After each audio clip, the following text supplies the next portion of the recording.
Na chomi odaijo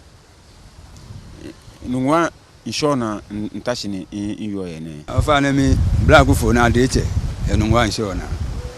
abia ne wonu ya pe jibe ashowu wole kuma hu ya bi egbe poli wole hu ya bi egbe yene nke ha wole abi fe yinobi ni ejino kemba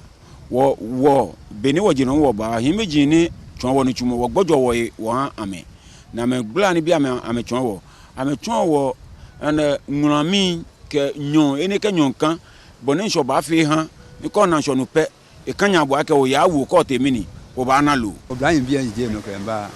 esana me jegbe na me kwewo himeji ni wo ya himie bo fa no onukwa ni defo gonfo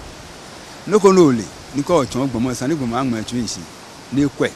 si na ni na kamba obrayin bi ni yo ni ameje no kemba ame suma ke himeje mbo atuna ba ka amba ame na ni himeje amba yi ame ni lo ani mini amelo ye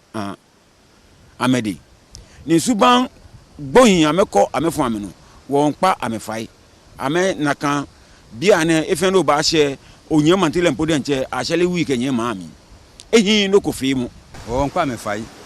na ameko wo himeje nu wo life ke wo shin nani nu wo ko onye wo se wo ba tun gbomo apa loko osimo na kan nu le wo ke koloku ti fen to se mo le wo ba to se yen no ene nfe na gba ehan wo ke gbegen bibi o ke onupa ba yuye e kra yo tafla je to mo o ke emusumbi ona ni beni wo je no wonye lo wonye mi ni wo ka me ayue nakan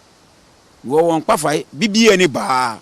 amekase wo meni wo nye amehi to mo boni won wo kase meni nye wo hin dani won mene wo tomo mini